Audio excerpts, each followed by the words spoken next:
আরেকটা বলেছেন 10 নাম্বার, সূর্য উঠবে পশ্চিম দিক থেকে। সূর্য উঠবে পশ্চিম দিক থেকে, তাহলে আর সময় নাই, পৃথিবীর সময় শেষ। এই 10টা মনে থাকবে। এই পুরো পৃথিবীর আকাশটা একটা নির্দিষ্ট সময় পর্যন্ত ধোঁয়ায় ছেয়ে যাবে, এবং হতে পারে আল্লাহু আলাম, হতে পারে যে সূর্যের আলো পৃথিবীতে পৌঁছাবে না, এমন ধোঁয়া হতে পারে। পুরো পৃথিবীটা ধোঁয়ায় ছেয়ে যাবে, এটা সূরা দুখানের মধ্যেও বলা আছে। এটা 5। 6 নম্বরে নবী সাল্লাল্লাহু আলাইহি ওয়াসাল্লাম বলছেন যে একটা ভূমিকম্প হবে পৃথিবীর পূর্ব দিকে। পৃথিবীর পূর্ব দিক মানে এই যে ভারত, পাকিস্তান, বাংলাদেশ, শ্রীলঙ্কা, ইন্দোনেশিয়া, ঠিক আছে, এই সিঙ্গাপুর, এই যে কন্টিনেন্ট মালয়েশিয়া, এটা পৃথিবীর পূর্ব দিক। এদিকে একটা ভূমিকম্প হবে। তারপরে 7, পৃথিবীর পশ্চিমে একটা ভূমিকম্প হবে। পশ্চিম মানে বোঝেন না? পশ্চিমা বিশ্ব না, সৌদি আরব না, পশ্চিমা বিশ্ব, ব্রিটেন, ফ্রান্স, জার্মানি, তারপরে রাশিয়ান কন্টিনেন্ট, হ্যাঁ, ইউক্রেন, এদিকে আপনার আমেরিকা, এই পুরো পশ্চিমা বিশ্ব, এখানে একটা ভূমিকম্প হবে বড়।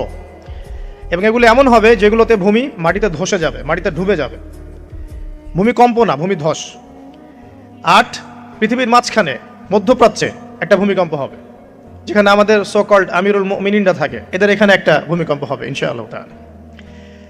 আর 9, ইয়েমেন থেকে একটা আগুন বের হবে। ইয়েমেন থেকে একটা আগুন বের হবে, যে আগুন মানুষকে হাসরের মাঠের দিকে তাড়িয়ে নিয়ে আসবে। আরেকটা বলেছেন 10 নাম্বার, সূর্য উঠবে পশ্চিম দিক থেকে।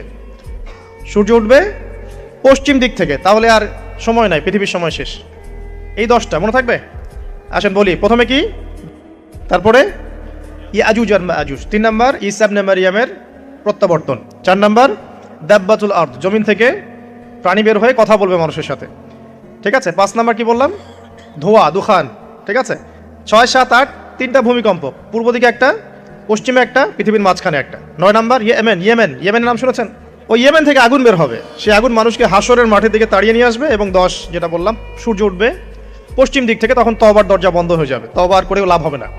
2টার সময় তওবা করে লাভ নাই। একটা হচ্ছে মৌতের যন্ত্রণা শুরু হয়ে গেলে, মৃত্যুর যন্ত্রণা শুরু হয়ে গেলে, আগে পা থেকে শুরু হয়ে আস্তে আস্তে গলার দিকে আসে। হাদিসে যেমনটা এসেছে, সূরা ওয়াকিয়ার মধ্যেও আছে, যে পায়ের দিক থেকে যন্ত্রণা শুরু হয়ে আস্তে আস্তে আস্তে আস্তে এই গলার দিকে আসে, এবং আত্মাটা গলার এখানে যখন চলে আসে, এখান থেকে মালাকুল মউত আত্মাটাকে নিয়ে চলে যান। এবং চোখ দিয়ে তাকিয়ে থাকে মানুষ। রুহটা চলে গেলে মানুষ চোখ দিয়ে তাকিয়ে থাকে, দেখবেন এই কারণে মৃত ব্যক্তি তাকিয়ে থাকে, চোখ খোলা থাকে। এবং তখন আসমান থেকে সিঁড়ি নামিয়ে দেওয়া হয়, ওই সিঁড়িতে করে আত্মা চলে যাচ্ছে, ও তাকিয়ে দেখে যে আত্মা চলে যাচ্ছে। এবং মানুষ মারা যাওয়ার পরে চোখ জীবিত থাকে অনেকক্ষণ।